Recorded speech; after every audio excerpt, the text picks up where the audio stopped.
acho que já está, né? Ok, já está aí. Então, significa uma vida de oração, obediência, ahm, constante e uma vida de serviço, ahm, comunhão com Deus. Paulo diz que esse, nós devemos ter essa vida íntima com Deus. Agora, como é que é formado o nosso caráter?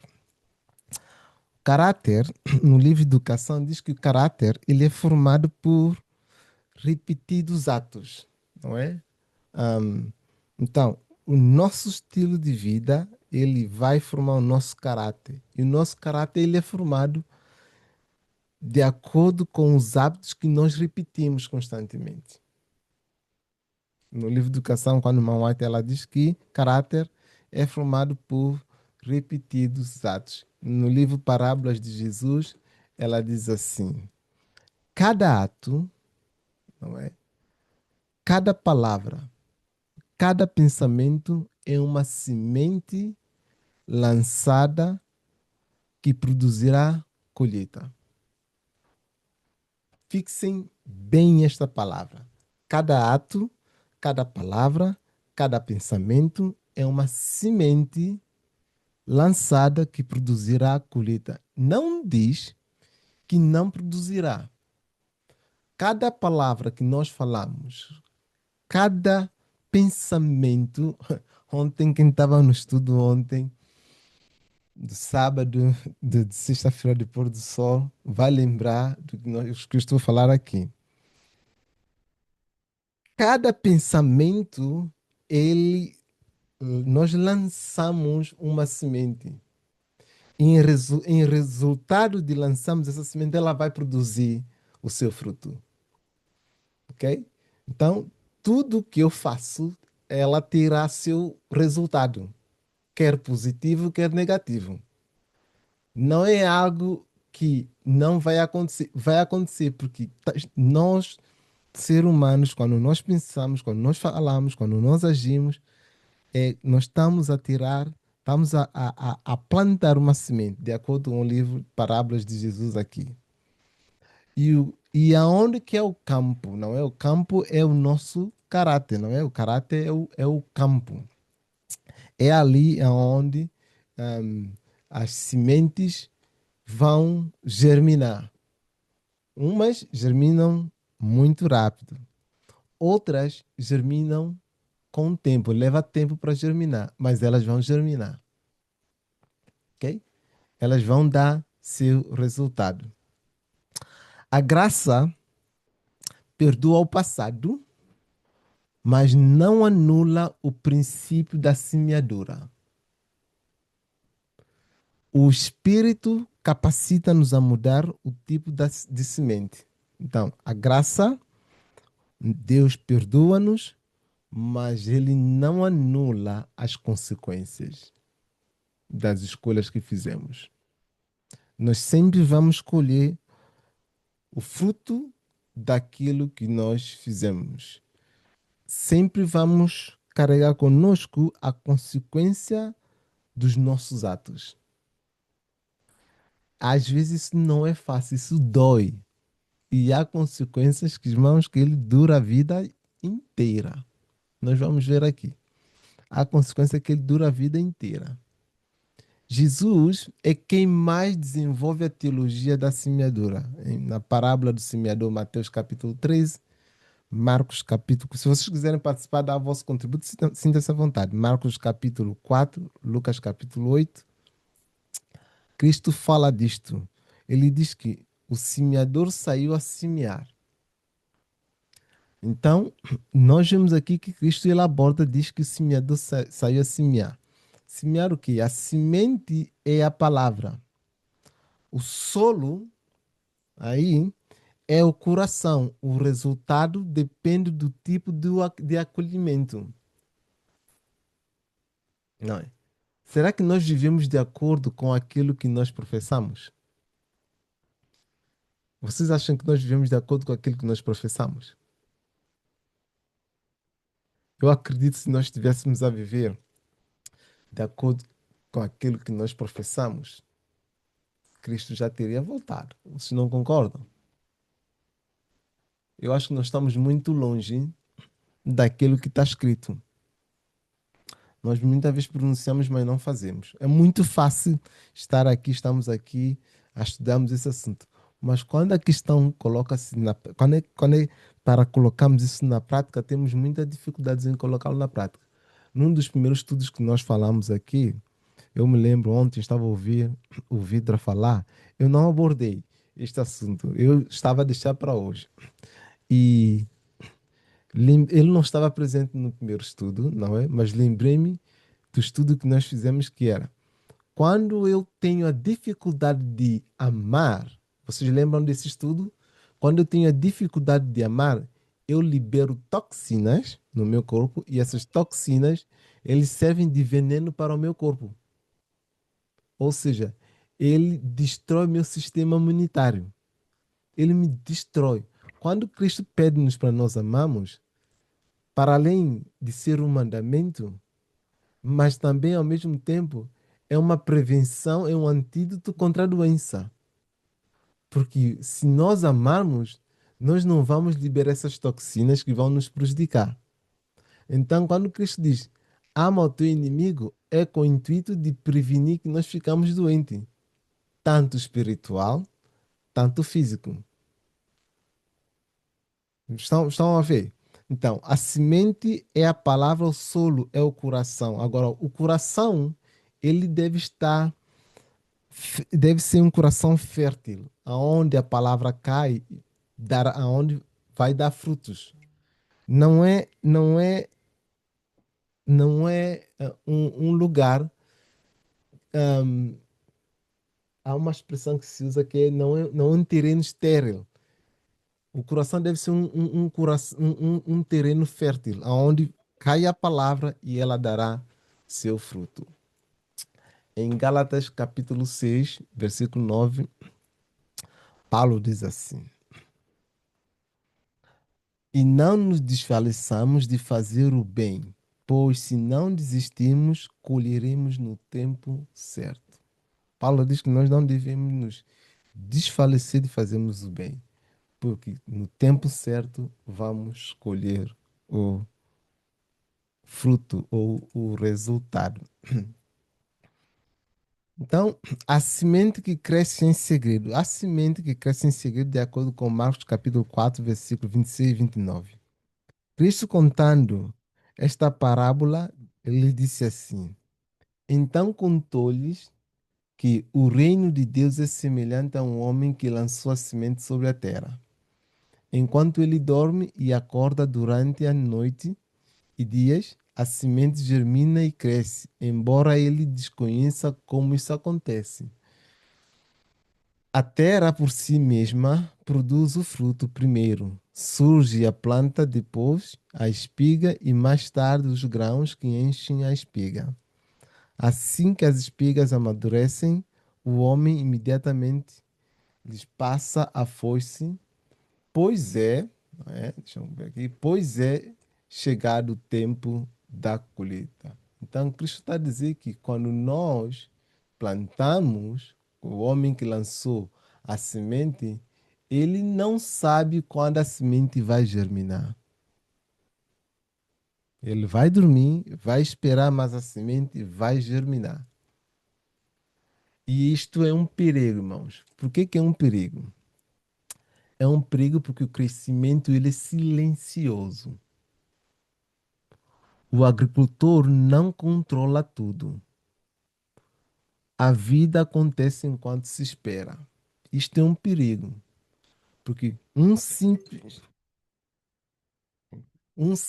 ato, ahm, sem nós nos raciocinarmos como deve ser, uma decisão mal tomada, nós estamos a lançar uma semente que no futuro ela irá germinar, irá dar o seu fruto, mas o fruto nós só vamos ver o resultado das escolhas que fizemos.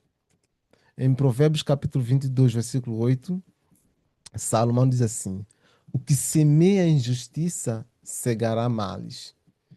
Em Provérbios 11, versículo 18 diz: quem semeia ventos, colhe o que? Colhe tempestade.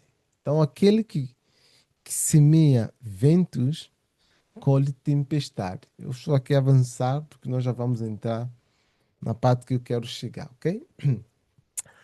Provérbios 22, 6, Salmão diz que instruir é literalmente iniciar, não é?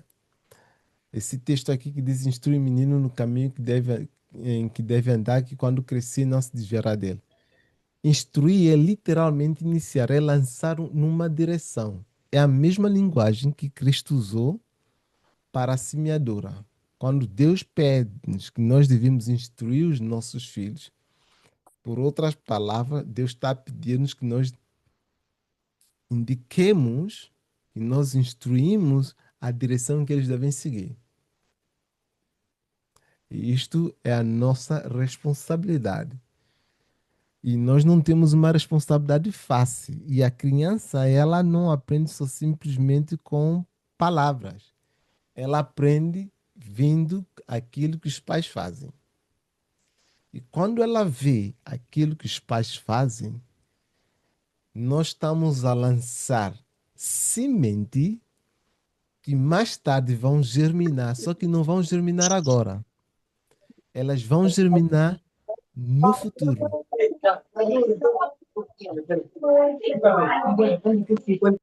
Não sei se lá se ia falar, por isso eu vou fechar aqui. Então, elas vão germinar no futuro.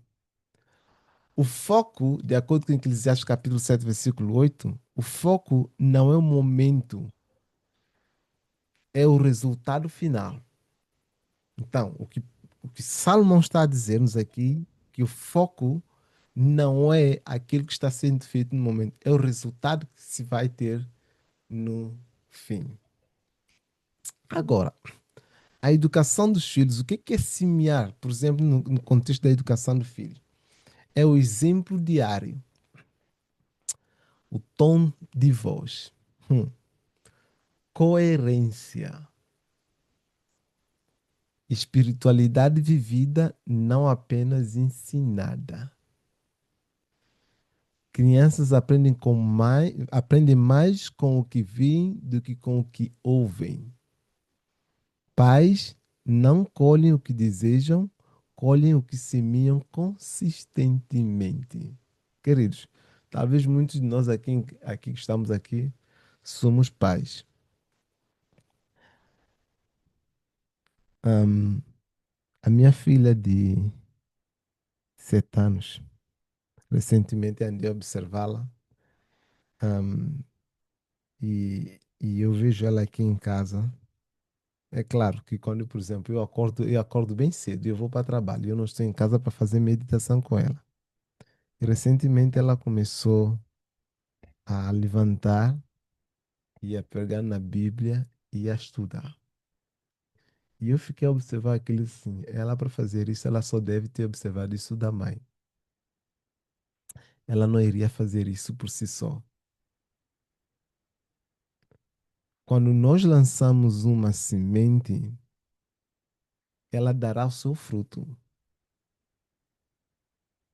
Dentro desse contexto que nós estamos a estudar, muitos de nós que estamos cá presentes, estamos, ahm, temos conosco uma carga da consequência dos erros que os nossos antepassados cometeram. Mas isto, como eu vos disse, não quer dizer que nós vamos aqui levantá-los, vamos culpá-los por isto. Provavelmente muitos deles não tinham conhecimento desses assuntos que nós temos. Mas outra questão aqui que quero abordar convosco é o tom de voz. Como é que vocês falam com vosso filho? Eu sei que não é fácil. Eu tenho cá em casa dois rapazes. E há momentos que o cabelo, eu que não tenho muitos cabelos, então, às vezes fica difícil. O tom de voz, gritar constantemente. Irmão, Não há coisa que mais destrói uma criança de constantemente gritar. Se quer destruir o autoestima da criança, começa a gritar com ele. Isto é literalmente você está a matar a sua personalidade.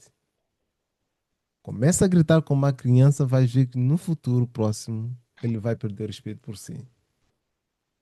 Ele não sabe a diferença do tom de voz. Fale com uma criança como deve ser. No momento em que tu levantares o tom de voz, ele sabe que aquilo é uma chamada de atenção. Comece a gritar com ele, ele perde total respeito por ti. E não é um trabalho que aparece de um dia para outro.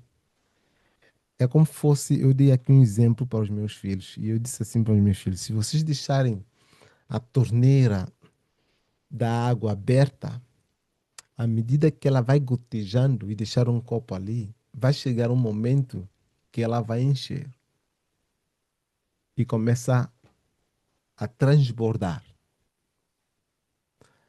Tudo que nós fazemos, tudo que nós falamos, ela terá sua consequência, tanto para bem, como eu disse, tanto para bem como para mal. Irmão, isto é tão verdadeiro. Por mais cristão que nós sejamos, por mais espirituais que nós sejamos, ou espirituais não, por mais conhecimento bíblico que nós tenhamos, se estivermos a falhar nisto, é a mesma coisa que nada. É que não há outro meio. Se nós não formos transformados nesse sentido, esquece todo o trabalho para nada. Vamos ter filhos, eles vão crescer e amanhã depois eles estão fora da igreja, vamos perguntar, mas por que que eles estão fora da igreja? E vamos ficar a pensar, mas será que eu fiz alguma coisa errada? Deveríamos meditar nesses pontos. O exemplo diário, tom de voz, coerência, espiritualidade vivida, não apenas ensinada. Aí é algo difícil para muitos de nós. Eu estou me identificar conosco, porque nós falamos, mas nós não fazemos. Há aquele ditado que se diz: faça o que eu falo e não faça o que eu faço. Eu acho que é assim, não é? Se eu estiver errado, vocês corrijam-me. Mas acho que é assim, ok? A forma como nós falamos, nós também determinamos a saúde física e a saúde mental das crianças. Nós semeamos para a carne hoje nas mentes deles. O que é que isso pode significar? Por exemplo, descuido com o corpo, excesso. Vocês sabem o que é excesso? Vou vos dar um exemplo. Ele sabe que ele vai para a escola, por exemplo, uma criança sabe que vai para a escola. Amanhã às 8 horas ou 7 horas ele tem que estar em pé para ir para a escola. E ele fica no computador até 8, 9 horas, 10 horas. A princípio deveria ficar 1 hora ou menos, nem deveria ficar. Mas vai deixando. E os jogos vai moldando o seu pensamento, o seu comportamento. Estamos a destruir a saúde física e a saúde mental. Esses excessos terão resultados. Eu não sei quantos de vocês já leram o livro Telecomandado à Distância. Eu tenho esse livro aqui em casa. Já li esse livro há muito tempo. Esse livro é antigo, mas é um bom livro. Vocês deverão ler para ver o efeito da tela. Hoje em dia, eu vou vos dizer. Não está vidro. Ah, Lourenço também está cá. É outro que eu também converso com ele. Irmãos, eu comentei isto com o Lourenço, também comentei isto com o Vidro, que são as pessoas com quem eu mais falo com ele. Vocês sabem por que que no nosso meio os adventistas estão a tornar-se analfabetos? Vocês podem dizer assim, mas como assim, Oxente? Estás a ser bastante duro em dizer que nós estamos a tornar analfabetos. Estamos a tornar analfabetos, sim. Sabem por quê? Devido à tela. A tela tem nos tornado analfabeto. Antes de ontem, eu acho que foi antes de ontem, Estive aqui em casa, acho que foi sexta-feira. Eu e a minha esposa estávamos aqui em casa, estávamos a assistir um culto. Não, foi no final do ano, estávamos aqui a assistir um culto. E o pastor disse assim: Irmãos, agora vamos ajoelhar e vamos orar. E eu estava aqui a observar quem estava ali no púlpito, não é? Estava aqui a observar. E eu disse assim para minha esposa: Olha para para quem está ali atrás. Havia uma pessoa ali, eu não vou dizer o local, havia uma pessoa ali e ele estava.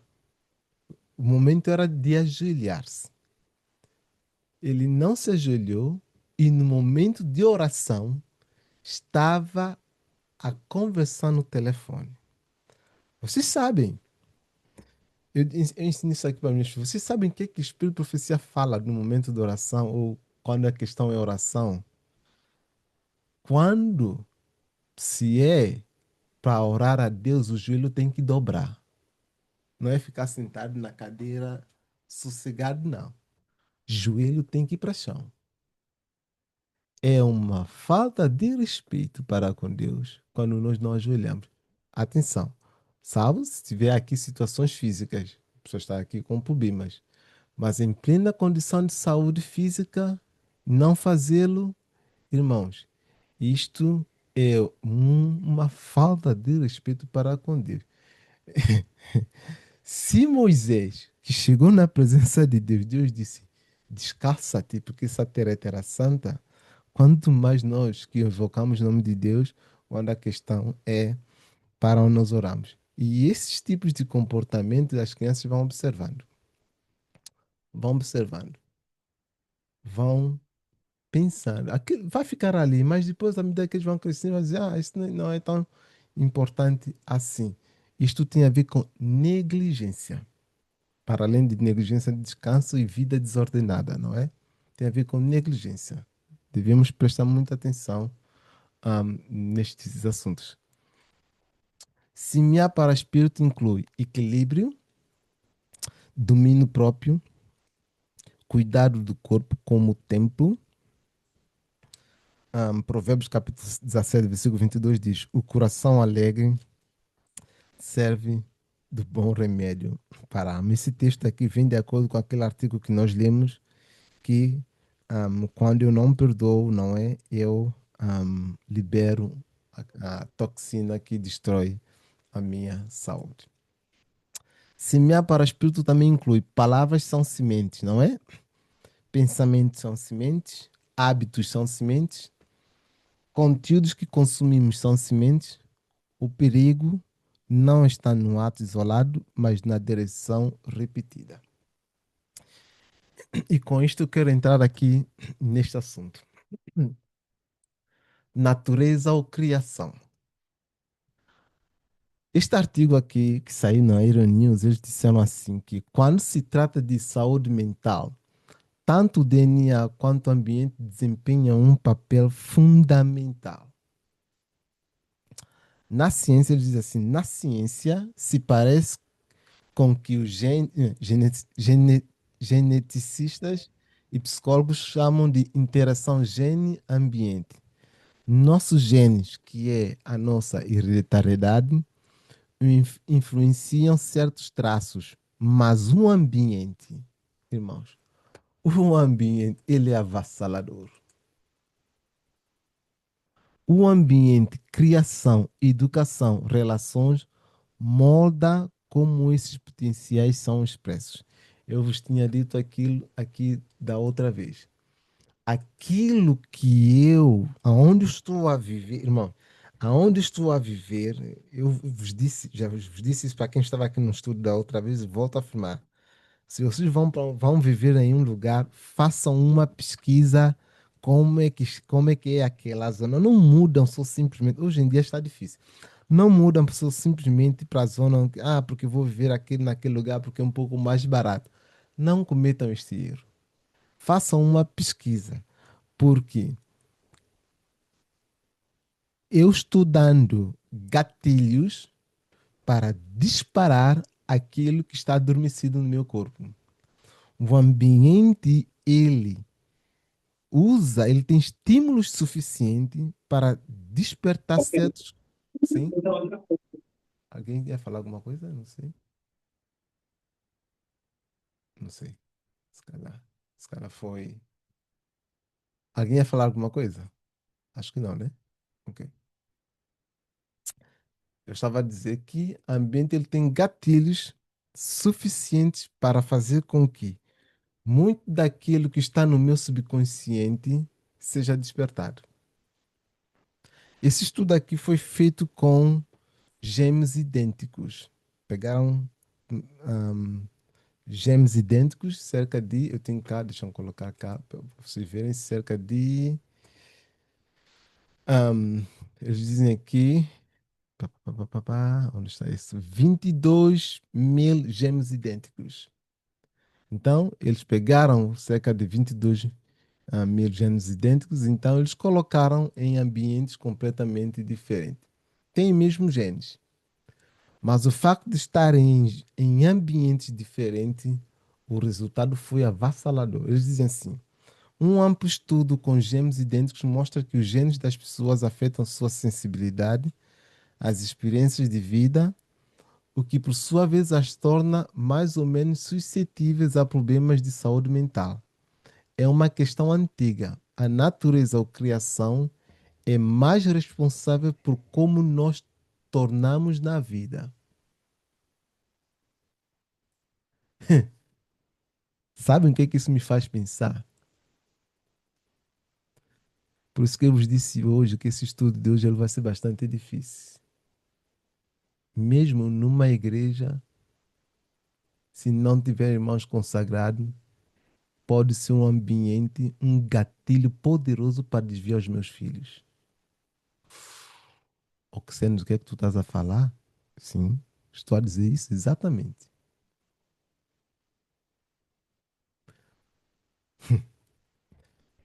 Eu devo escolher aonde eu vou me congregar com os meus filhos. Não é porque estou simplesmente entre mãos da igreja que eu vou levá-los para lá. Eu não vou ignorar isto.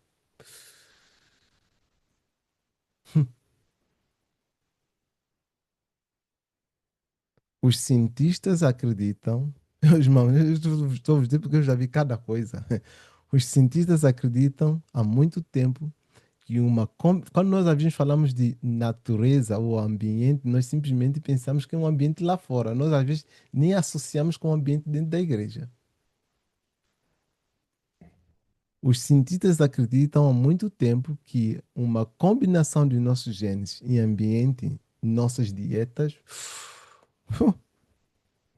Vocês sabem que o povo adventista foi dada a mensagem de saúde há muito tempo. Escusa falar disto. Meus filhos perguntam, papai, por que, que eles estão a beber aquilo? Por que eles estão a comer aquilo? É? Não é espírito de profecia que está a falar. É ciência que está a falar. Os cientistas acreditam que há muito tempo que uma combinação de nossos genes em ambiente, nossas dietas, estilo de vida, eventos traumáticos e muito mais molda nossas personalidades e resultados de saúde. Outro dia estava cá o Lourenço a falar sobre o açúcar. Nós falamos aqui às vezes. E ele me fez pensar em algo que nós já tínhamos conversado, mas enquanto nós falávamos, me fez fazer aquelas luzes que vão aparecendo na mente, faz assim, tim. Nós somos uns, assim, grandes pregadores de mensagem de saúde, mas só porque nós não bebemos bebida alcoólica, somos um dos maiores consumidores de sucos. É verdade. Dói, mas é verdade. Sabem qual é o resultado disso mais tarde? Talvez diabetes. Eu tive a conversar com o Lourenço, disse assim, eu já tinha eliminado já há algum tempo aqui em casa suco, mesmo comer antes de beber durante a refeição, isso já não faço há muito tempo. Eu não tirei isto. Mas me fez pensar, que tipo de ambiente eu vou levar aos meus filhos se eu quero que eles desenvolvam gatilhos suficientes para que amanhã eles possam servir melhor a Deus? Agora, novas pesquisas indicam que há mais uma etapa envolvida com os nossos genes afetando a forma como reagimos às nossas experiências de vida. E essas vias tornando mais ou menos provável. E o material. Uhum. Peraí. Dependendo do prazo. Oh, ok, sim. E essas vias tornando mais ou menos provável que enfrentemos uma série de problemas psicológicos.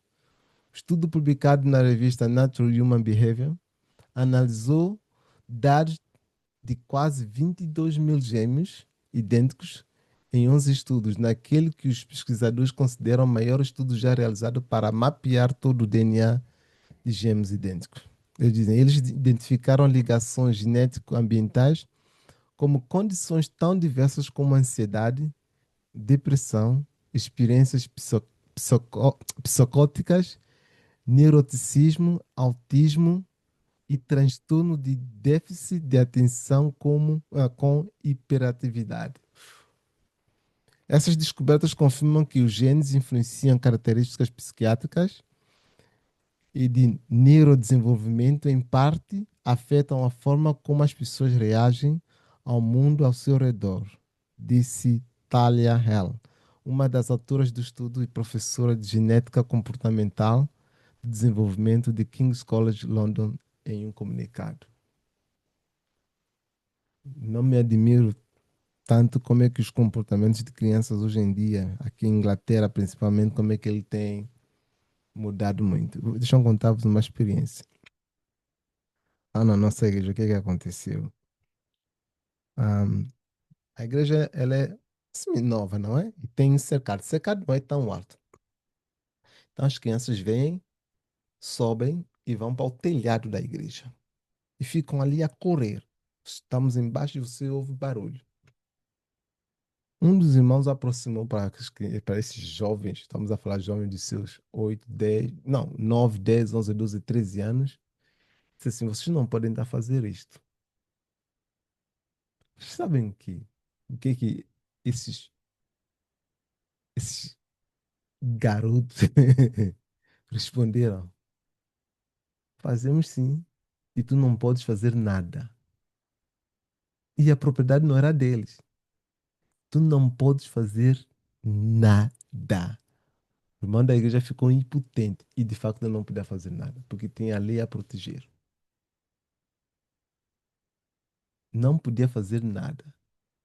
Sabem, assim como uma semente boa pode produzir uma colheita excelente se plantada em solo fértil, um indivíduo com predisposição genética positiva pode florescer em um ambiente saudável.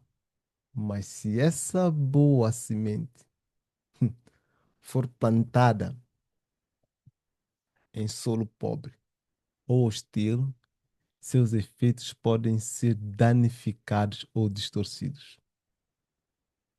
Por mais bons genes que nós tenhamos, se colocamos em terrenos hostil, esquece o resultado. Gêmeos idênticos mostram que a mesma carga genética pode produzir comportamentos diferentes dependendo do ambiente e das experiências vividas, por exemplo, em saúde mental, personalidade, respostas e a estressores. Num outro estudo, nós já vamos dizer assim, não é a semente, isto equivale, não é a semente sozinha que decide o resultado. É a interação entre a semente e o solo, ambiente, educação, comunidade. Um genotipo potencial genético pode aumentar a probabilidade de depressão, ansiedade ou resiliência, mas não determina fatalmente o que acontece. Num outro estudo, Já vi cá. Eles apresentaram, eles disseram o seguinte: uma grande pesquisa sobre as famílias mostrou que os ambientes criados pelos pais, o que é que fazem? O que é que acontece? Influenciam fortemente o desenvolvimento dos filhos, inclusive em traços motivacionais e comportamentais, acima do que seria previsto apenas pela hereditariedade. Tem boa carga genética, mas o ambiente é terrível. Vocês têm cá o link, se quiserem, podem ir lá ver. O ambiente é avassalador. Roxane, Fala, boa noite.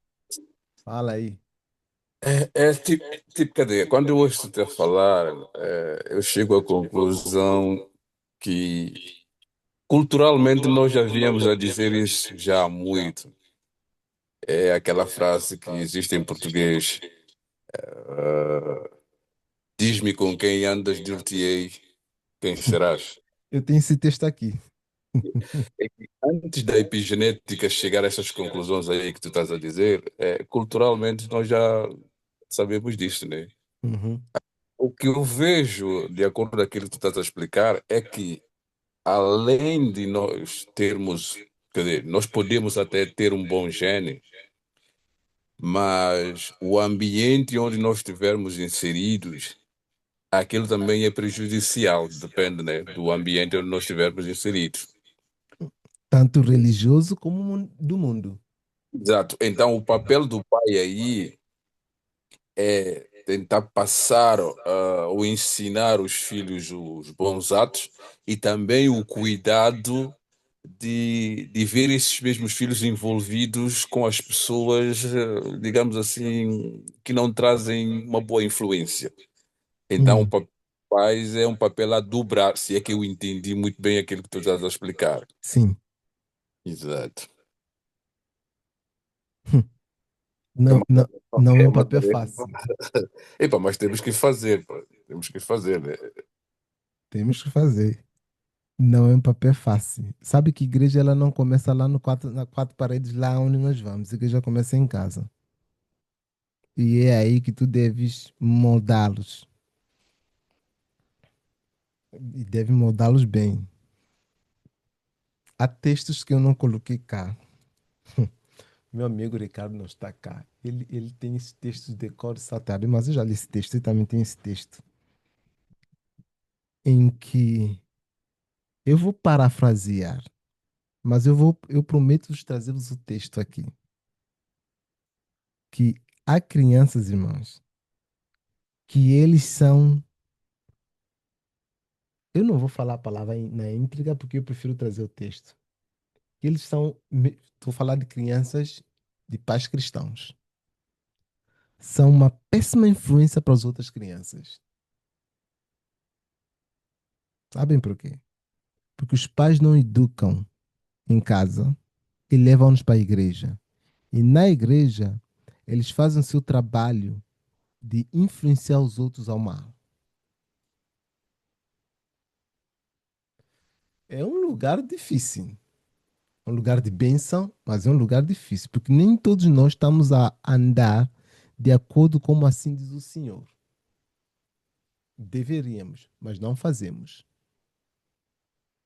Ok? Deveríamos. Agora, vamos lá. Saímos de Bíblia, entramos em ciência, vamos lá mergulhar na nossa Bíblia. Ok? Vamos lá na nossa Bíblia. Deuteronômio capítulo 28. Contudo, nós já lemos esse texto. Contudo, se não obedeceres a palavra de Jeová, a palavra aqui, se é uma condição. Ok? Se não obedecer, é uma condição. Teu Deus, não zelando, deve haver zelo. Ok? Pelo cumprimento, né? Deixa eu só fechar isso aqui, só um segundo. Pelo cumprimento de todos os seus mandamentos e decretos que neste dia te ordeno, então virão todas estas maldições sobre ti e te alcançarão. Deixa eu fazer-vos uma pergunta. Deus maldiçoa-nos. Vamos lá, eu quero ver-vos a participar. Deus maldiçoa-nos.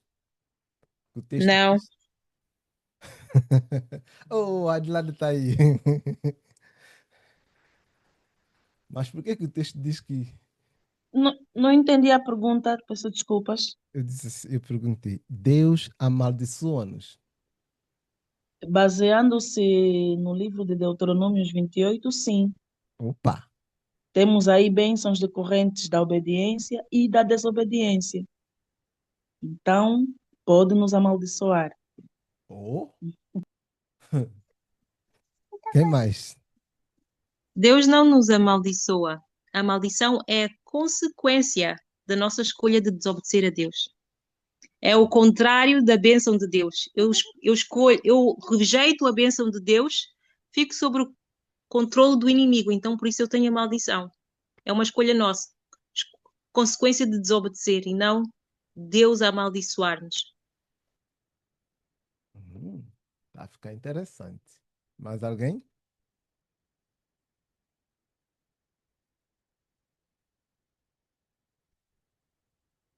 Deixe silêncio no céu, não é? Paz a todos.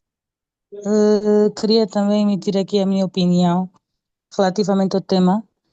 Tal como foi dito aqui pela última irmã que antes deu o meu comentário, a minha opinião é a seguinte: Deus, ele existe como uma sombrinha, porque ele não muda de lugar, ele é o mesmo. E nós, quando estamos dentro da vontade dele, nós estamos debaixo da cobertura e acabamos sendo alcançados pelas bênçãos dele.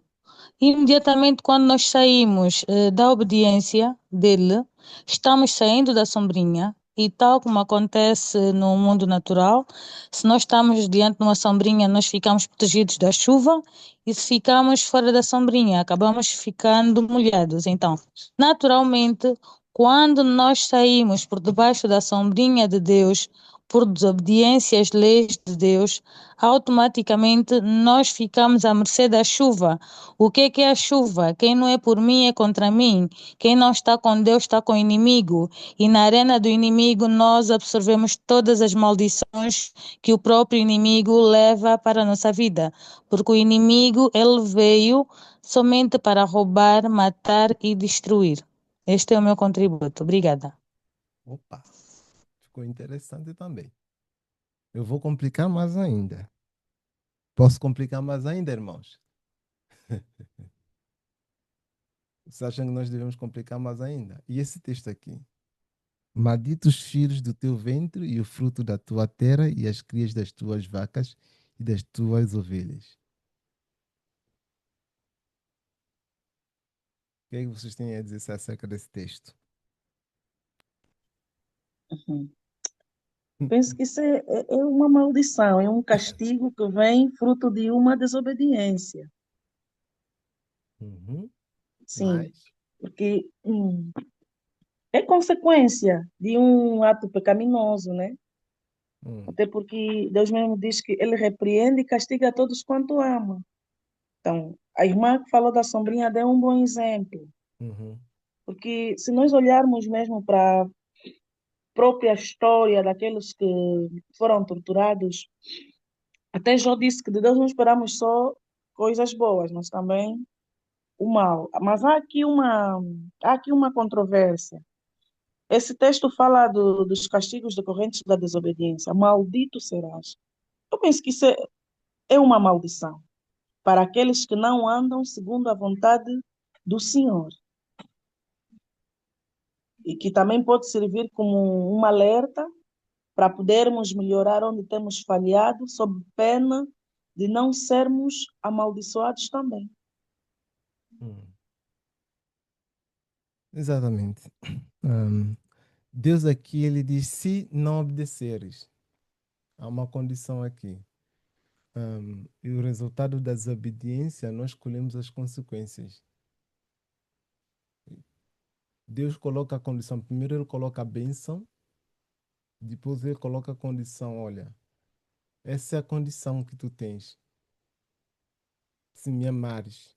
Agora, se tu decidires, não é? Porque não é Deus quem pega na pessoa e diz assim para tu desobedecer. Se tu decidires desobedecer, tão certo tu colherás o fruto das tuas escolhas. E essa palavra aqui, maldito os filhos do teu ventre, é na função de consequência que o filho vai carregar consigo das escolhas dos pais. Estamos a falar no contexto de economia, no contexto de família, no contexto de criação dos filhos no futuro. Tudo isto vem em função da desobediência. Não porque Deus simplesmente levanta ali e vai amaldiçoar a pessoa. Deus não faz isto. Deus não tem prazer nisto. Ok? Deus não tem prazer em amaldiçoar seus filhos. Ele, pelo contrário, ele ama os seus filhos. Sabem que a Bíblia, logo no livro de Gênesis, ela fala-nos de duas linhagens. A linhagem de Sete, que se encontra em Gênesis capítulo 5, e a linhagem de Caim, que se encontra também em Gênesis capítulo 4. E desde o início, nós encontramos aqui essas duas linhagens. Uma delas totalmente obediente a Deus e outra não. Concernente a Sete, está escrito assim: este é o livro, Gênesis capítulo 5, versículo 1 e 3. Este é o livro das gerações de Adão no dia em que Deus criou o homem, à semelhança de Deus o fez. Homem e mulher os criou e os abençoou e chamou o seu nome Adão no dia em que foram criados. Versículo 3. E Adão viveu 130 anos e gerou um filho à sua semelhança, conforme a sua imagem, e pôs o nome de Sete. Quando nós analisamos biblicamente essas duas linhagens, irmãos, algo nos chama assim a atenção aos olhos. Olhando para a linhagem de Adão, nós encontramos Caim, Abel, Sete. Depois vemos aqui que Adão teve, não é aqui, de acordo com Gênesis capítulo 5, vários filhos e filhas. Mas logo nós encontramos a descendência de Sete. Vocês acham que isto é um acaso? Vocês acham que Gênesis capítulo 5, analisem bem, é Sete. Enos, logo depois de Sete, diz o texto bíblico que começou a invocar o nome do Senhor.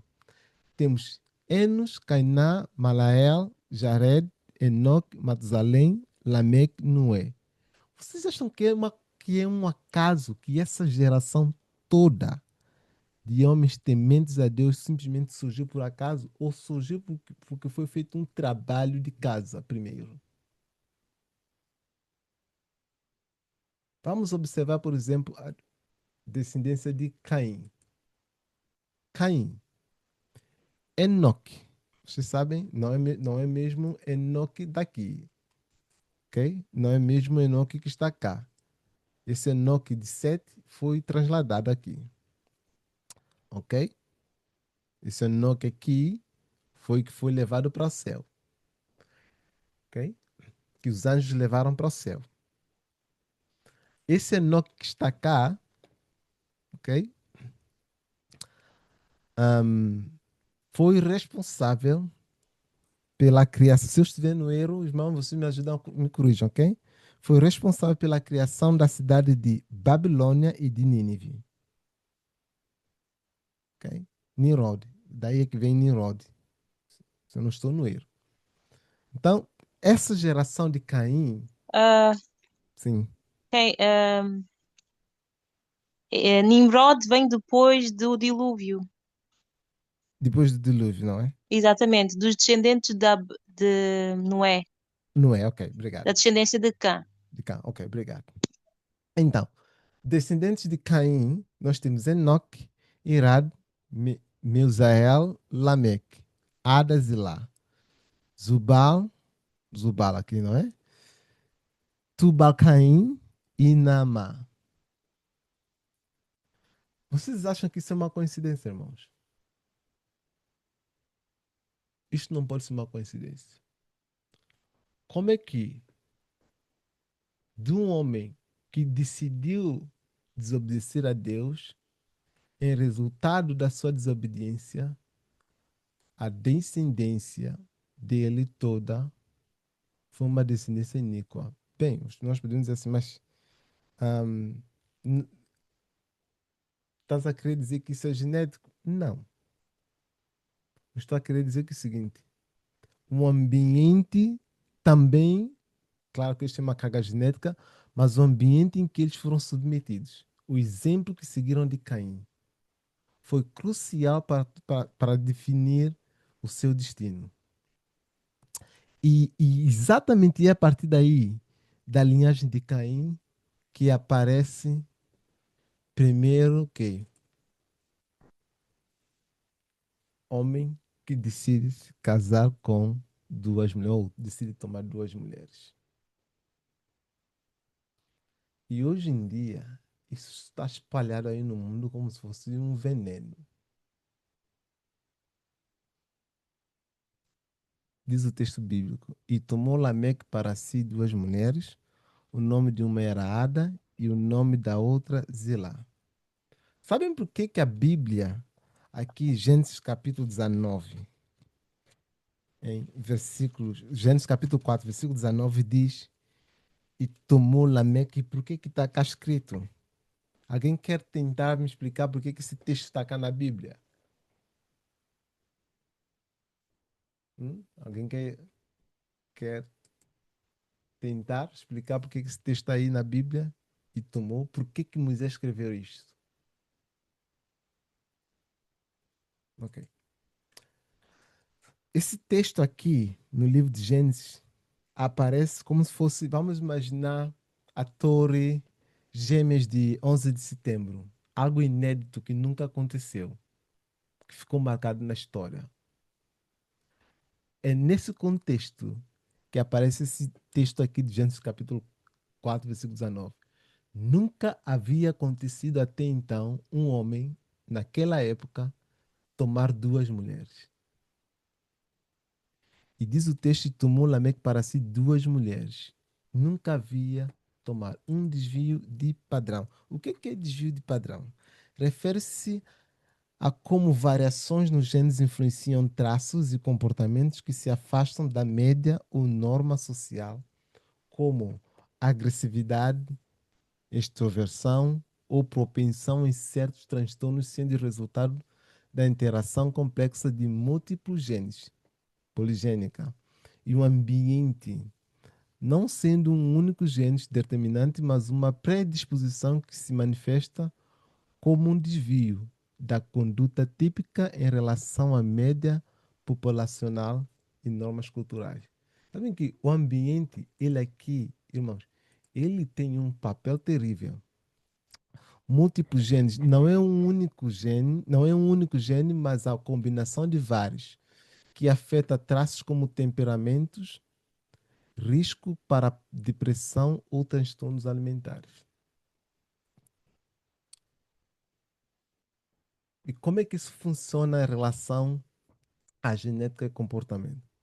Interação de genes e ambiente. Qual é a sua relação? A genética fornece a predisposição, mas o ambiente, educação, cultura, experiência molda o que molda a expressão desses genes, definindo padrão comportamental. Desvio comportamental sociopsicológico. Comportamento que foge à norma esperada por uma cultura ou sociedade.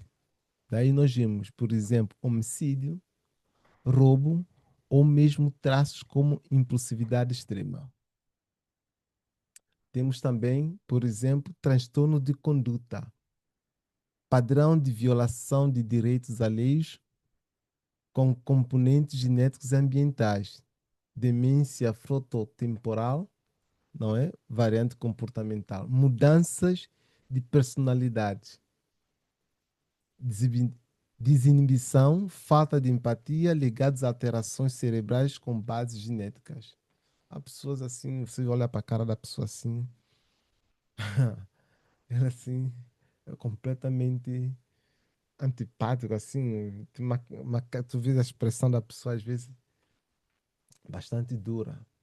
Muitas vezes não é só a questão genética, às vezes, muitas vezes também tem a ver com a questão alimentar, tem a ver com a questão de alimentos, a forma como se alimenta. A pessoa às vezes acaba por ter um mau humor pela forma errada que se alimenta.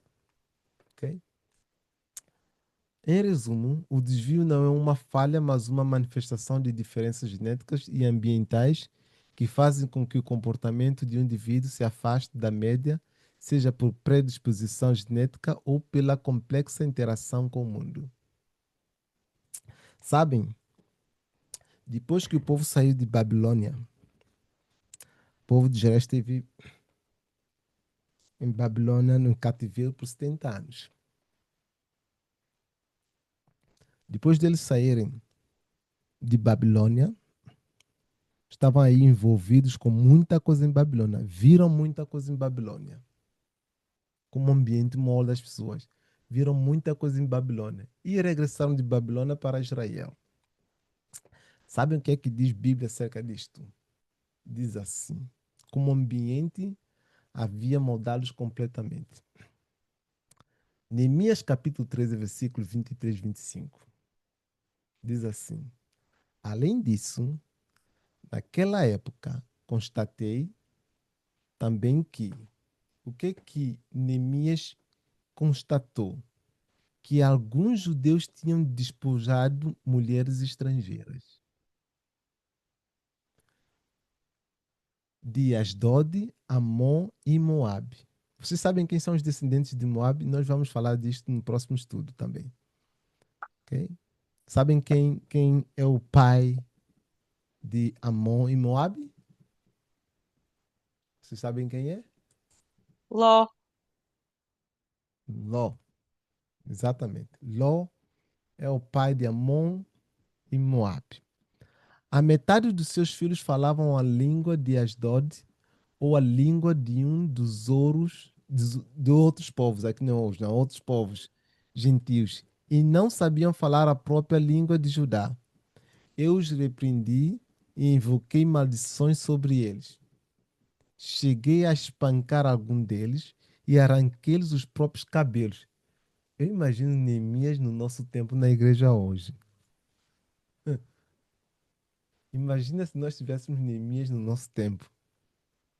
Talvez Neemias teria nome riscado na igreja. Talvez Neemias seria chamado de fariseu, extremista. Eu às vezes quando eu leio esse texto, eu me ponho aqui e digo assim, se Neemias estivesse a viver no nosso tempo, esse, coitado de Neemias.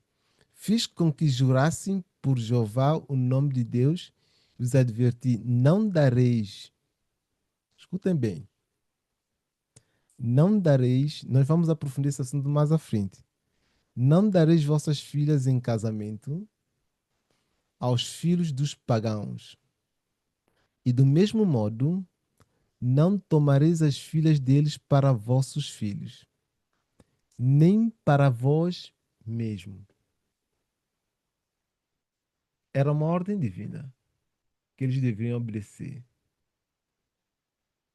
Esdras fala assim: passado todos esses acontecimentos, quem estava envolvido nisto? Os príncipes e capitães do povo vieram falar comigo, dizendo: o povo de Israel, inclusive sacerdotes, estavam envolvidos nisto. Duro, não é? Líderes estavam envolvidos nisto. Vocês vão ouvir. Vocês vão ouvir. Irmão, isto é muito sério. O povo de Israel, inclusive os sacerdotes e os levitas, não estão conseguindo se manter separados dos povos vizinhos e de suas práticas pagãs e abomináveis como as dos cananeus, hititas, ferezeus, jubizeus, amonitas, moabitas, egípcios e amoreus. Sabem qual é o problema aqui? Esdra. O problema não é a questão de etnia ou racial. O problema aqui é espiritual e pactual. As nações mencionadas, não é? Não adoravam a Deus de Israel. Praticavam o quê? Praticavam idolatria, rejeitavam a lei de Deus. Portanto, a impureza é espiritual, não genética, no sentido moderno. Isto tem alguma consequência? E como tem? Diz o texto. Porque tomaram das suas filhas para si, e para seus filhos assim se misturou. Eu aqui quero que vocês abram bem o vosso ouvido. Assim, olha. Não, é o Abram, regional. abram bem. Vou ver aqui. Vou ver aqui. Barulho? Ok. Ok. Abram bem assim, irmãos. Olha. Lembram quando eu vos disse aqui no início para vocês pegarem o vosso copo de chá, sentem aqui na vossa cadeira e não saiam daí. Quem está a falar aí? Aí alguém vai falar aqui, deixa eu ver. Ok, vou. Acho. Ninguém consegue fechar aí? Não, ok. Veja aí, fecham aí, ok?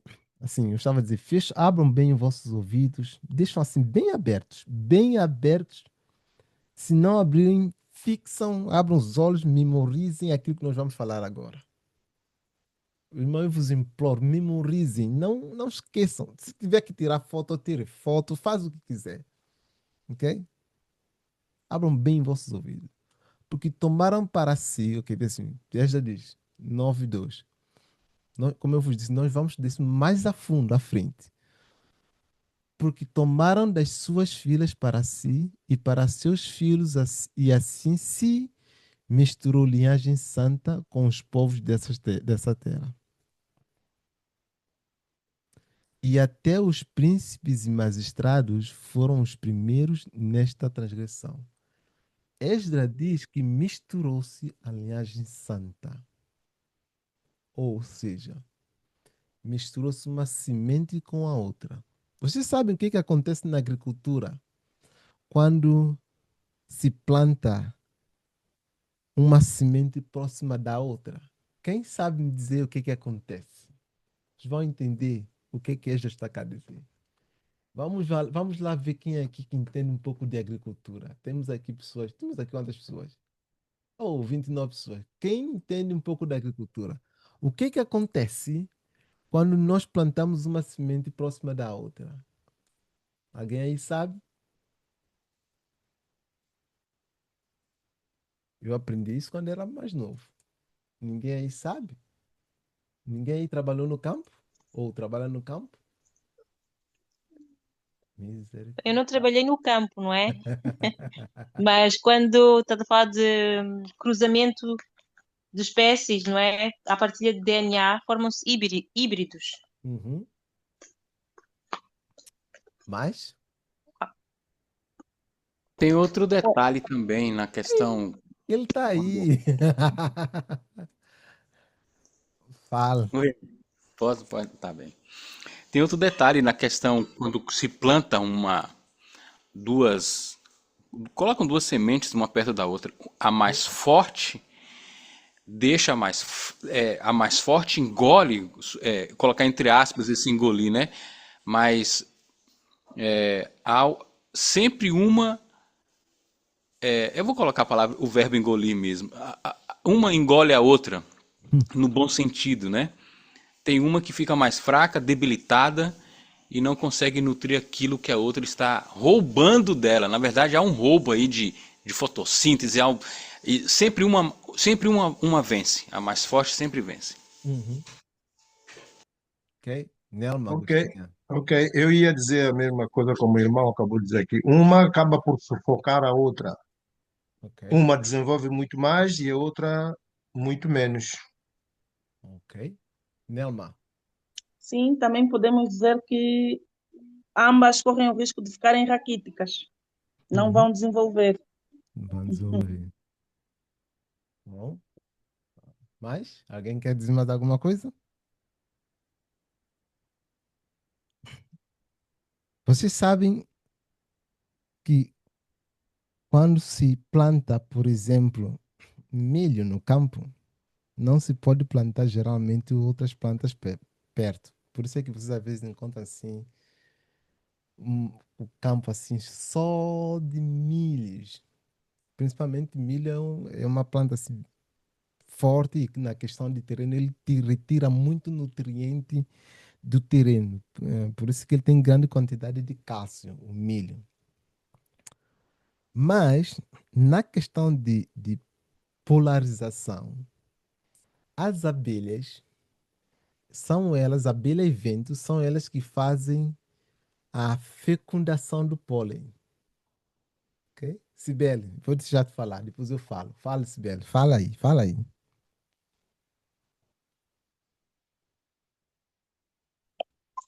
É, no caso do milho, Uhum, aqui no Brasil, plantam milho associado com feijão. uhum, A única planta que planta associado com milho é o feijão.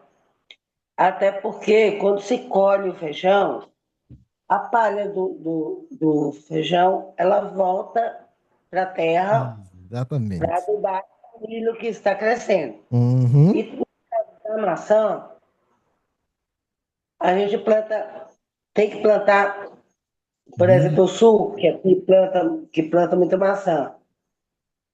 Eu moro em Uhum, Minas Gerais. Eu não sabia disso. Eu fiquei sabendo agora.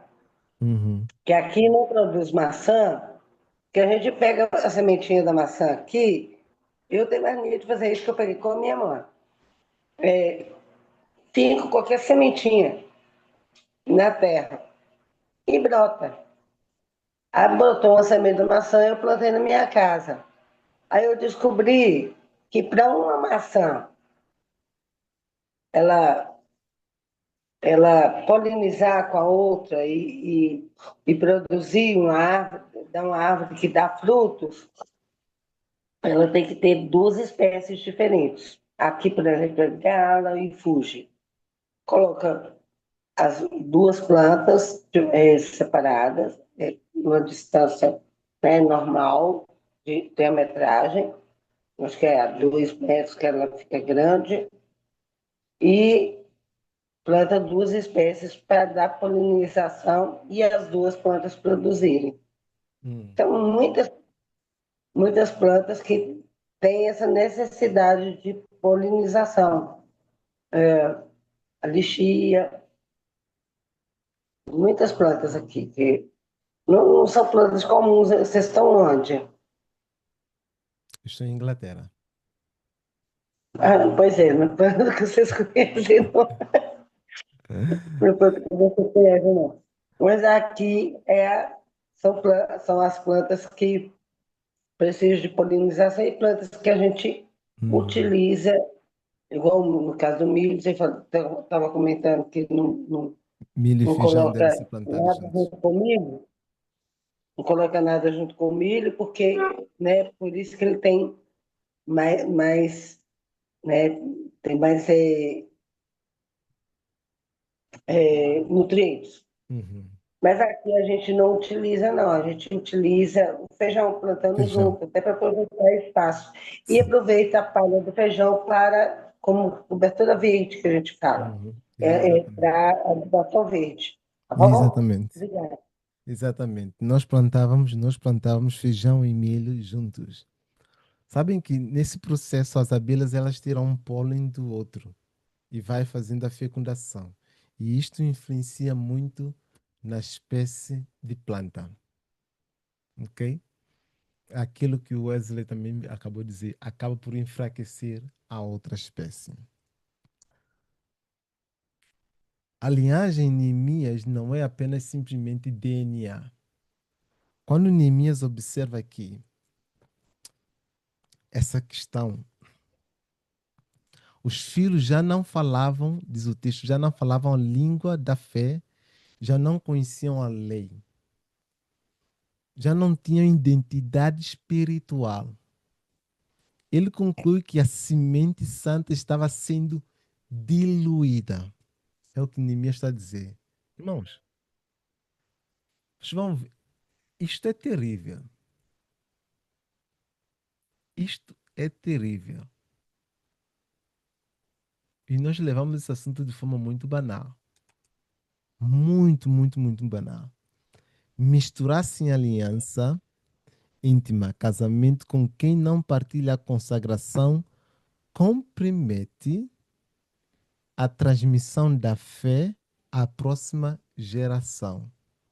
Isto é muito mais sério do que uma influência na questão de ambiente. Você sabe qual é o meu papel, qual é o teu papel? É de preservar a semente. É de olhar para a próxima geração e dizer assim, você tem essa função de manter isto e não destruí-lo. Vocês sabem o que está acontecendo muito no nosso meio? Há pessoas que dizem assim, ah não, meu marido é muito bonzinho. Ele não é cristão, mas ele é muito bonzinho. Queridos, não se engane. É bíblico. O que você está a fazer, o que muitos estão a fazer, é diluir, ok? Como aqui no texto está, é diluir. Sabe o que significa a palavra diluir? No laboratório, quando eu estava a fazer o curso de química, nós tínhamos que fazer aquele processo de diluição, não é? Temos que lá colocar a concentração e depois fazer o processo de diluição. E esse processo de diluição que nós estamos a fazer, nós vamos diminuindo a concentração. Vocês estão a entender? O que eu estou a fazer, literalmente, estou a diminuir a força, o processo de Isso passar significa. É. para outra Irmã próxima Lourdes, geração. fecha o microfone, irmã Lourdes. Eu já fechei. A Shima tá aí. Posso Eu fazer já... uma pergunta para você concluir? Por que, que o Oh, seu nome não está oxênio e está ah, eu... decodificado? Descodificado. Sim, eu que coloquei. O Eu que irmão gosta de coloquei. coisa diferente, né? Eu que coloquei. Ok, vou colocar aqui, ok? Deixa eu colocar cá. Espera aí. Espera aí, só um segundo. Não, pode deixar assim, irmão, não Não, não faz é mal. problema. Isso não é problema nenhum. Eu coloquei descodificado porque é o nome que eu dei para todo esse estudo. Ai, que legal. Ok? Espera aí. É só mudar aqui. Ok. Então, é isso que nós fazemos. E por isso é que Deus nos aconselha que nós não devemos entrar em jogo desigual. Nós não devemos nos misturar com os outros. Não é só simplesmente, porque ele não vai para a igreja. Irmão, porque é uma questão de semente. Porque é uma questão de passar para a próxima geração. E muito mais. Inclinações, vontades e tudo isto que nós vimos nos outros estudos. Ok? Não é só simplesmente, porque meu marido não vem para a igreja, ele prometeu que vinha para a igreja. Irmão, não é só isto. Infelizmente, quem o faz está a contribuir para que o povo de Deus acabe no mundo. Bem, graças a Deus que isso não vai acontecer. Graças a Deus. A semente é o povo da aliança, o campo é a família. A colheita é corrupção. Oh, não, desculpa, estou a ler tô a ler outro texto aí. A semente é o povo da aliança, o campo é a família. O perigo é a diluição espiritual. Ok? Semente é o povo da aliança. Campo é a família. Memorizem isto. O perigo é a diluição espiritual. E qual é a ligação que isso tem com Gálatas capítulo 6? A semente são decisões repetidas, o campo é a vida, a colheita é a corrupção ou a vida. Casamento é uma das maiores decisões de semeadura possíveis. Unir-se intimamente a quem semeia para a carne, o que é que essa pessoa faz? O que que acontece? inevitavelmente, irmão, por mais bondoso que ele seja, não venhamos aqui com desculpas, porque ele é bonzinho, porque ele me ama. Não, irmãos, eu vou vos mostrar o texto, para não dizer que é irmão que você está a dizer. É inevitável. Sabe o que significa a palavra inevitável? Sabem, não é? Sabem o que significa? É inevitável. Afeta quem tenta semear para o espírito. Por mais que você seja uma pessoa espiritual, você se une a uma pessoa que não tem a mesma fé, é inevitável. Você vai ficar afetado inevitavelmente. Não tem outra opção. Boa semente versus má semente. Por que a boa semente é afetada? 1 Coríntios capítulo 15, versículo 33. O texto que que o Lourenço citou. Não vos enganeis. As más companhias corrompem os bons costumes. Quem falou? Paulo. Não se enganem.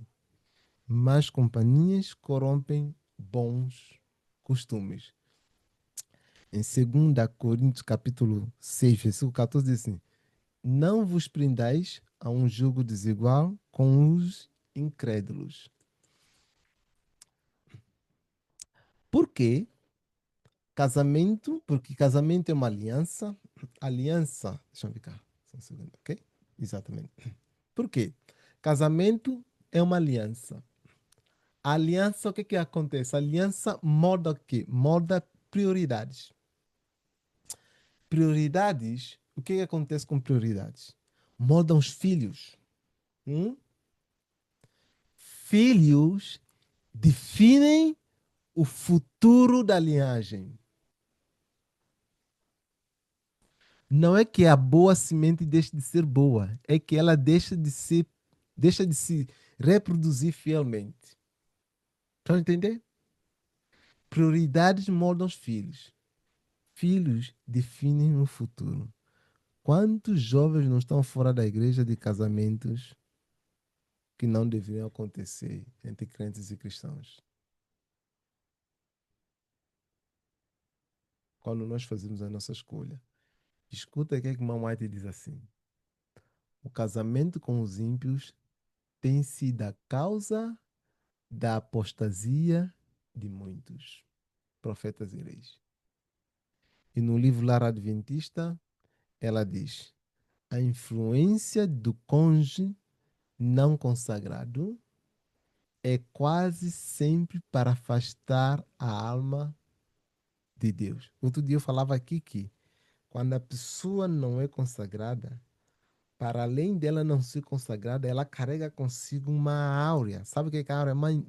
Vamos, eu vou usar aqui. Eu não gosto dessa expressão porque não parece assim mundo de cientologia. Carrega consigo uma energia, uma carga de energia negativa. Ok? Traz consigo uma influência. Lembra quando Eva pecou?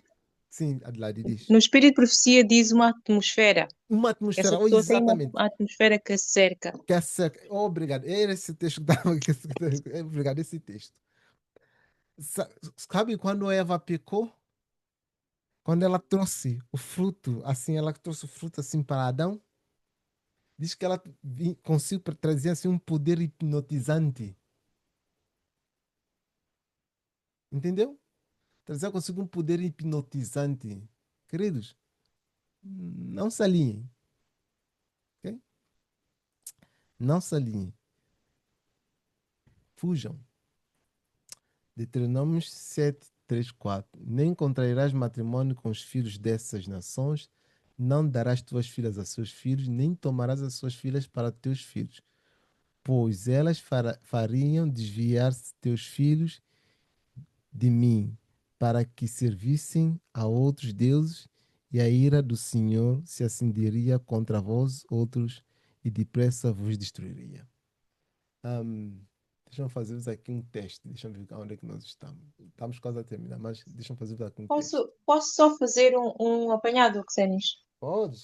Achei interessante quando nós estávamos a falar das plantas, duas plantas diferentes, quando uma é mais forte, que essa acaba por sugar a energia da outra. Uhum. E é interessante que nós vemos sempre que o que é mais fácil de tu te reteres, aquilo que é bom ou aquilo que é mau? Aquilo que é mau. Aquilo que é mau. Então, quando. E qual é que é o propósito de Deus com a redenção? Deus quer restaurar o nosso caráter. Nós estamos em rebelião contra Deus. A nossa tendência é sermos amigos de Satanás. Porque quando Deus diz que Ele vai colocar inimizade, é porque nós temos uma amizade, nós gostamos daquilo que é mau. E Deus precisa de restaurar o nosso caráter para que nós possamos estar outra vez em harmonia com Ele. Uhum. Então, uma pessoa convertida é uma pessoa em quem Deus está a trabalhar, o Espírito Santo está a restaurar aquilo que está mal nela, né, nesse DNA, nos seus gostos Uhum. e nas suas escolhas. E quando essa pessoa se vai juntar com uma pessoa que não quer saber de Deus, então o que é que acontece? É o bem e o mal. É o bem e O o que é mal. que vai ser mais forte neste sentido? É o mal. Vai ser o mal, não é? Como nós vemos em termos de ações, que é mais fácil copiar o que é mau, a tendência é o mesmo que vai acontecer. Uhum. Então, por isso, quando tu falavas do diluir, não é? Quer dizer, Deus está a fazer um trabalho em ti. Quer que tu passes para os teus filhos, para eles ainda terem mais poder de continuar a trabalhar neles. E quando tu te juntas com quem não está interessado, ok, todo este trabalho que Deus teve fica apagado e até como que as tendências para o mal ficam mais enraizadas. Porque quando nós contrariamos as claras indicações da palavra de Deus, também endurecemos o nosso coração, não é? Então o inimigo tem mais vantagem sobre nós. Muito mais. Sabem, irmãos, quando Deus trabalha numa família assim, que Deus restaura completamente, é maravilhoso ver. E eu vou fazer-vos um teste aqui. Eu gosto de fazer esse teste assim. Sintam-se à vontade para participar, ok? Estamos aqui no estudo, não estamos aqui numa palestra, estamos no estudo. E no estudo todo mundo participa. Quem se lembra de Ana? Ana foi mãe de quem? Samuel? Samuel. Noel. Agora eu vou fazer a pergunta mais difícil. Samuel é de que linhagem? Ai, Não é Dan? De Dan?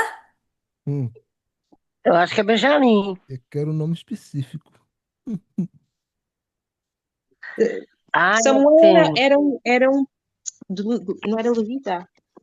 Era levita, sim. Ele era profeta. Quase lá, tá quase lá. De uma linhagem sacerdotal. Eu já tô da pista. Sacerdote. Ele é sacerdote e profeta. Vocês sabem de que linhagem Samuel era? Vocês vão ficar Ah, chocados. Vão lá para o livro de Números, capítulo 26. Desculpa, irmão Exene, eu não ouvi. Números, capítulo 26. Depois vocês vão pesquisar em Tá, casa. obrigada.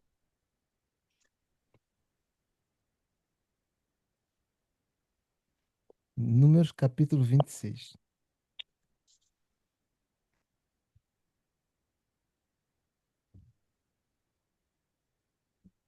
Quando abrirem, é só dizer.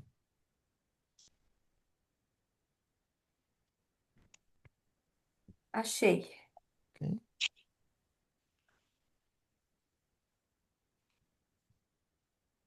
Ok? Já? Vejam lá, Números capítulo 26, versículos 11. Ok? Há dois homens aí mencionados, dois nomes, ok? Aí mencionado. sim. Os filhos de Corá. Filhos de Corá. Quem foi Corá? Não sei. Quem foi Corá? Vocês se lembram quem foi Corá? Foi um dos que rebelou-se contra Moisés. Espera eu perguntar pro Coragem, ver se ele responde. Corá. Com coragem. Menina. Corá era o primo de Moisés e que rebelou contra ele. Exatamente. Primo de Moisés que rebelou-se contra ele. Corá, 250 homens juntamente com Corá, eles rebelaram contra Moisés. Mas os filhos de Corá não se envolveram na rebelião. E dessa linhagem destes dois homens, veio um dos homens mais fiéis que a Bíblia menciona, que o Espírito de Profecia menciona, Samuel. Vamos ler a genealogia de Samuel. Quando nós somos fiéis a Deus, irmãos, Deus abençoa Levi, Coate, Izar, Corá. De Corá vem Assir, Elcana, Ebiasaf, Assir, Taete, Uriel, Uzias, Saul, Elcana, Amassai, Aimote, Elcana, Zofai, Nahat. Da outra vez eu vou trazer, ou próxima vez eu vou trazer esses nomes aqui. Nahat, Eliabe, Jeroão, Elcana e por último Samuel. Samuel é da linhagem de Corá. Esses homens aí foram, os pais desses homens aí foram rebeldes, eles permaneceram fiéis e Deus os abençoou. Sabe o que isso quer dizer? Mesmo que nossos pais tenham sido desobedientes a Deus, mas se nós permanecemos fiéis, Deus a abençoa. Não há pecado, não há maldição que pare perante Deus. Não há Amém. consequência que pare perante Deus. Ele pede-nos que nós mantenhamos o quê? Firmes. Nem contrairás matrimônio com os filhos dessas nações, não darás tuas filhas aos seus filhos, nem tomarás suas filhas para teus filhos, pois elas fariam desviar teus filhos de mim, para que servissem a outros deuses, e a ira do Senhor se acenderia contra vós outros, e depressa vos destruiria. Já vou terminar daí a pouco. Ok? Vocês lembram do caso de Abrão? Abrão, eu vou só fazer um resumo aqui. Abrão mentiu que a Sara era que sua mulher. Vou fazer aqui um resumo depois. Outra semana nós vamos nisso aí. Mentiu que a Sara era sua mulher. O engraçado não, nada é engraçado aqui. É que seu filho, Isaac, cometeu o mesmo pecado. Mas as pessoas dizem, mas isso tem a ver com genética, com inclinação. Sim, pode. Mas também tem a ver com o ambiente em que está inserido. Sabem quando você está envolvido num ambiente que as pessoas têm hábito de mentir e começa-se a ver que mentira torna-se algo normal? Você acaba por se envolver na mentira pensando que é algo normal. Porque o ambiente em que está a viver no meio das pessoas que está inserido parece que seja algo normal. E Abraão correu nesse risco e foi punido severamente. Isaac também. Eu não sei se Vidro pode falar. Ele tem uma relação que nós, quando estávamos aqui a estudar, não quer estar a falar cá sozinho. Não sei se. Vidro, pode falar? Deixa eu ver se ele está cá. Eu estou aqui.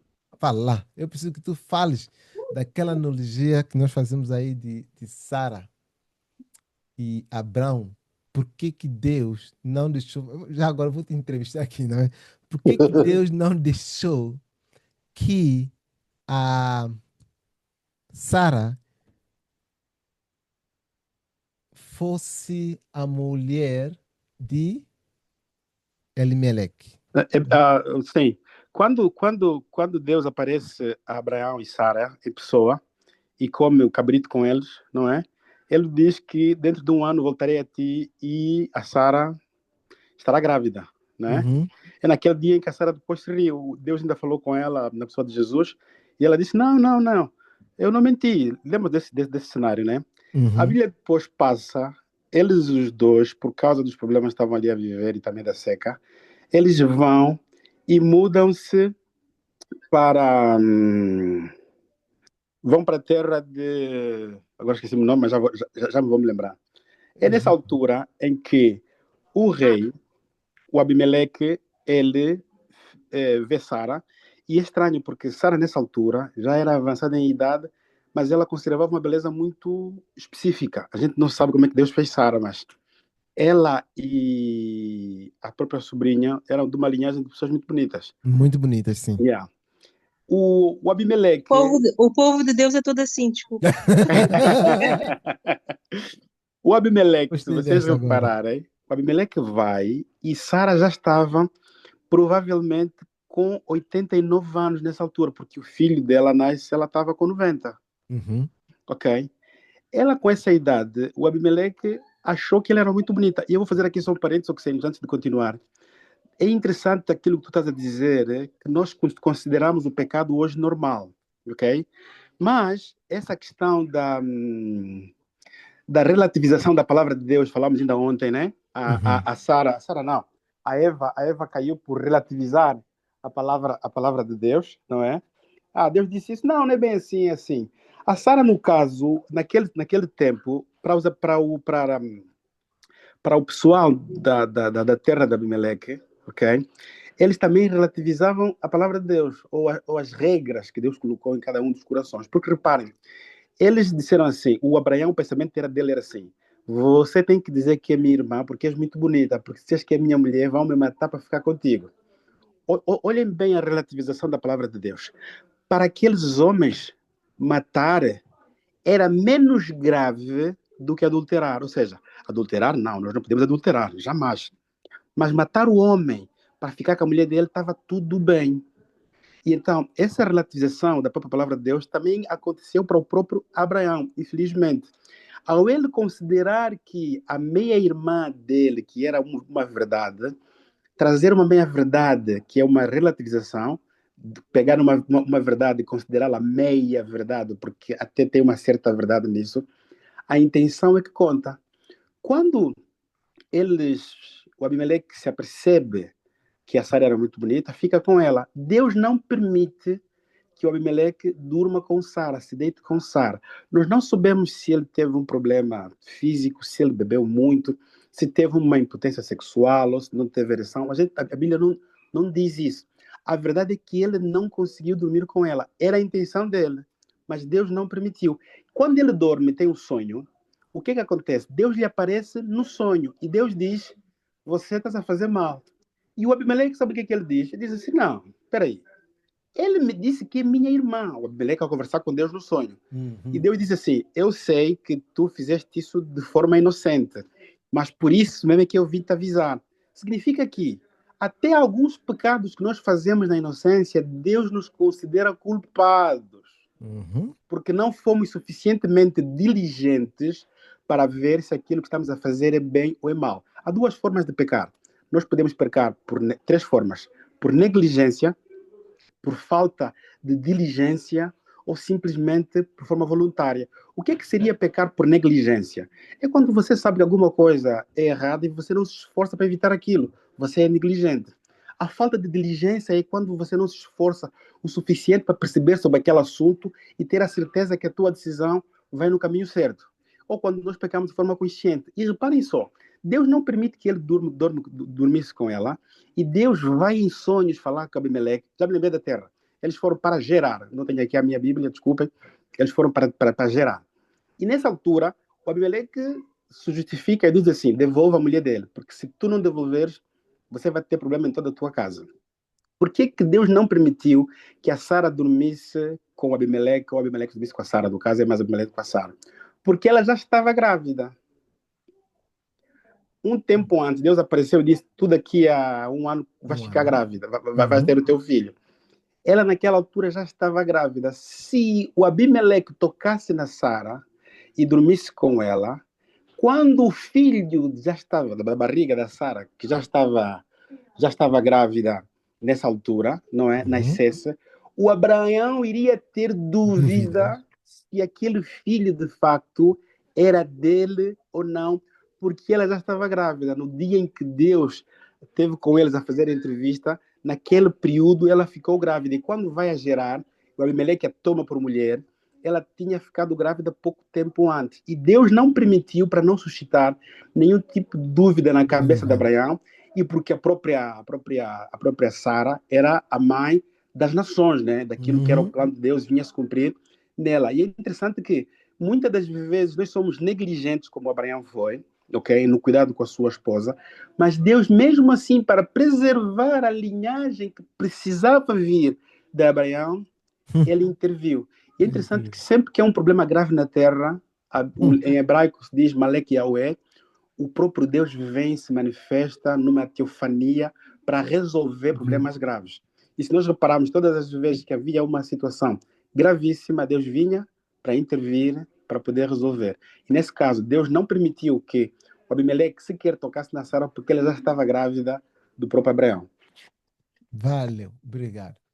Como Vidro, é muito interessante como é que Deus olha para essa questão genealógica dentro do povo de Deus e como é que ele leva a sério essa questão. Isto colocaria em xeque-mate tantas dúvidas se Cristo ou não, se a linhagem de Cristo talvez também estaria comprometido. O assunto é muito mais sério, como nós às vezes pensamos, porque simplesmente ela foi ler e não dormiu. Não, há um porquê por detrás, ok? Se tiverem dúvida, vão ali na Bíblia, pesquisem, mas perguntem. Deixa-me vos mostrar cá mais uma coisinha e nós já vamos terminar daí a pouco. Gênesis 26, versículo 7 diz assim: então chamou Abimeleque. Sim, Mauro, vá lá. Tá escalado, meu amigo, vamos. Boa noite a todos. Uma pergunta ainda em relação a essa coisa da Sara e do Abrão. Eles eram irmãos na verdade, mas não Sim. 100%, né? Mas era uma mentira, não é? Mas uma meia-verdade, não existe meia-verdade. É verdade. Como é que isso então pode-se aplicar? Se calhar, desculpa a ignorância, mas no sentido de que pessoas na Bíblia, né, mentiram para proteger o povo de Deus. Pronto, situações assim das midwives ali na época de Moisés, ou também tipo da Rahab. Como é que funciona isso aí? Será que me podiam ajudar? Porque mentira é errado. É errado. Como é que Deus, né? Também tem essa graça que foi dada com a Sara? Tem um detalhe aqui, amigo. Opa, fala. Tem um detalhe aí, Maurinho. E eu vou pegar a tua mesma fala para colocar dentro da história de Raabe. Deus não levou em consideração o tempo que ela, que antigamente não adorava o Deus verdadeiro, que depois começou a adorar o Deus verdadeiro, ela só conhecia, mas ela não adorava. Então ela era uma pagã que ouviu falar, que o texto bíblico ainda enfatiza isso. Nós ouvimos falar e todos nós estamos com medo. Então veja, esse tempo de ignorância, Deus não atribuiu essa mentira, vou colocar entre aspas, para proteger os seus príncipes, né? O príncipe do Senhor ali, naquela época da entrada para Jericó. Então, existem situações e situações. Deus realmente, Maurinho, e a todos os amigos, não admite a mentira. Principalmente do povo dele, dos filhos. Mas, nesse caso específico que você colocou aí, que é o tempo que a nossa amiga Raabe, nossa prima Raabe, não conhecia o Deus verdadeiro. Então Deus não levou em consideração isso, até porque ela era uma pagã e adorava um Deus pagão. E como ela ouviu falar do nosso Deus, ela começou e por isso que ela guardou os príncipes do Senhor aí, tá, amigo? É isso. No caso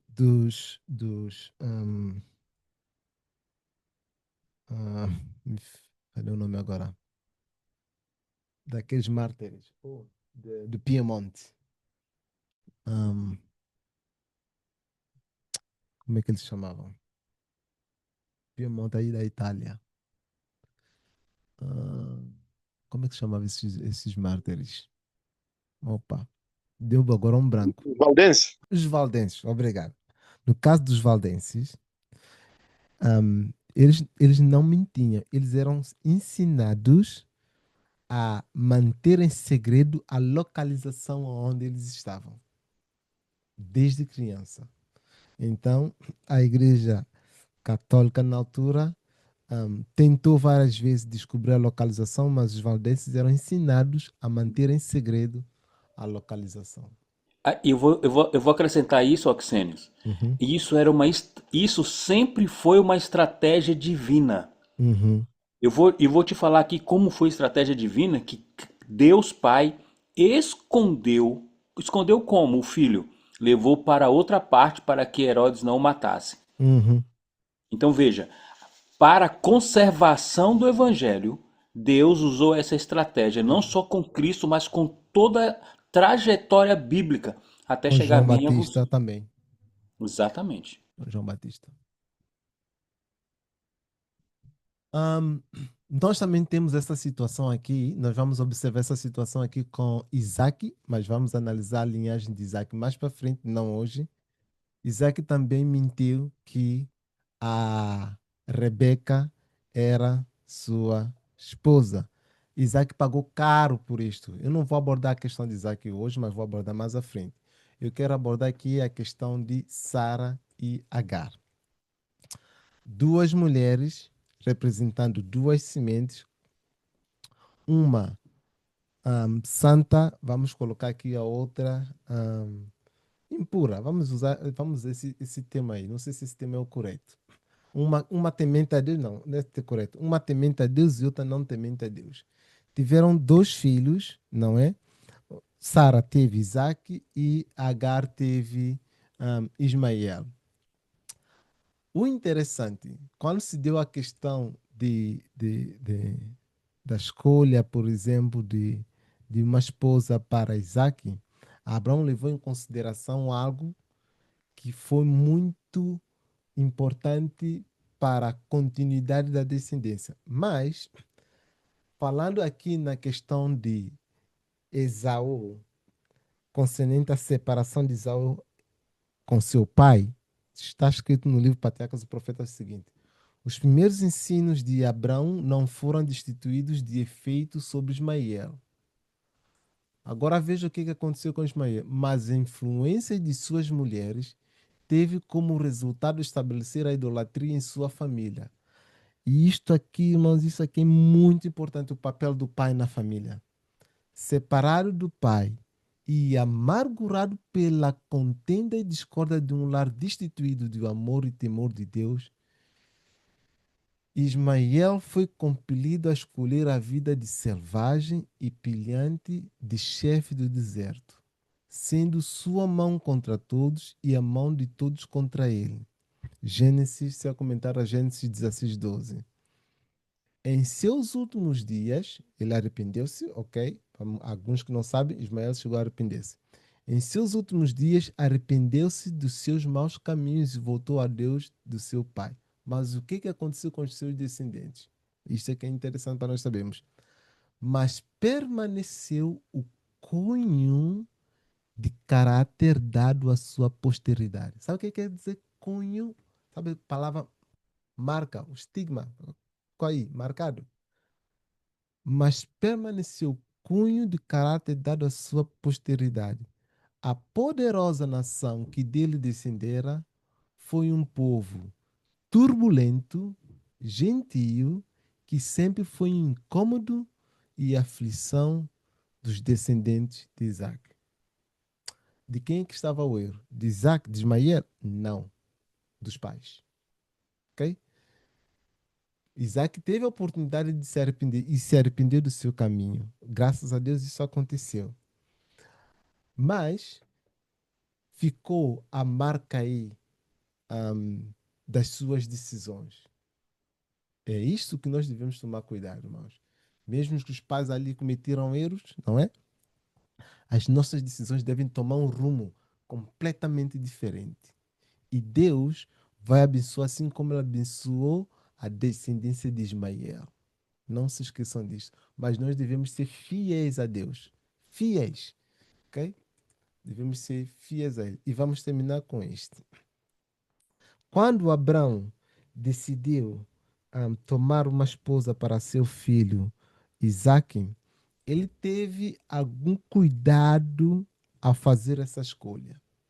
E por que eu estou a citar isso? Por que eu estou a trazer isto aqui? Porque eu estou a trazer isso olhando dentro da genealogia dos pais, dois, olhando predisposição dos pais. Não na questão própria de descendência, mas para ver aquilo que eles passaram como caráter, como inclinação para os seus filhos. Ok? Diz assim: os habitantes de Canaã eram dados à idolatria. E Deus havia proibido casamentos entre o seu povo e aqueles, sabendo que tais casamentos conduziriam à apostasia. Então, por que Deus proibiu esses casamentos? Porque esses casamentos iriam conduzir à apostasia. Nós vamos falar desse assunto de Ló e os filhos de Ló no próximo estudo. Como é que os filhos de Ló foram consumidos pela apostasia de Sodoma e Gomorra. O patriarca receou o efeito das influências corruptoras que rodeavam seu filho. A fé habitual de Abraão, veja bem, a fé habitual de Abraão em Deus e sua submissão à vontade dele refletiam em quem?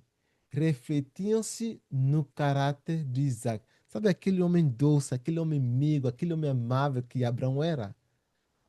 Isaac herdou esta predisposição de seu pai. Não é bonito de ver? Mas as afeições do jovem eram fortes e ele era de uma disposição gentil e doce. Para prevenir a situação, o que é que Abraão fez? Unindo-se a alguém que não temesse a Deus, ele estaria em perigo de sacrificar os princípios por amor à harmonia. No espírito de Abraão, a escolha de uma esposa para o seu filho era assunto de muita importância. Estava desejoso de que ele se casasse com uma que não o afastasse de Deus. E assim foi preservada a linhagem santa. Irmãos, com 40 anos de idade, Isaac foi submisso ao pai. De vez em quando nós falamos esse assunto entre os jovens, dizendo assim para eles que eles têm que ser submissos aos pais nessa idade, mesmo até na questão de escolha de parceiros. Alguns dizem, o quê? Não é bem assim. Sabe por que muitos dizem não é bem assim? Porque estão numa cultura europeia. Vai aí para uma cultura árabe ou muçulmana para ver como é que funciona. Como é que é feito o assunto de casamento. É levado a sério. Nós nos afrouxamos quanto a essa questão. Mas na questão de preservação de semente, Deus leva a sério. E nós, irmãos, devemos preservar a semente com um único objetivo, de que ele perpetue fazendo o trabalho de Deus. E é isso que Deus quer. Bem, irmãos, vou parar de gravar. Se vocês quiserem fazer perguntas, sintam-se à vontade para fazer perguntas. Se quiserem fazer comentários também, sintam-se à vontade para fazer comentários. Vamos lá. Stop sharing. Stop recording. Stop recording. Onde está stop recording? Espera aí, ainda não. Espera aí.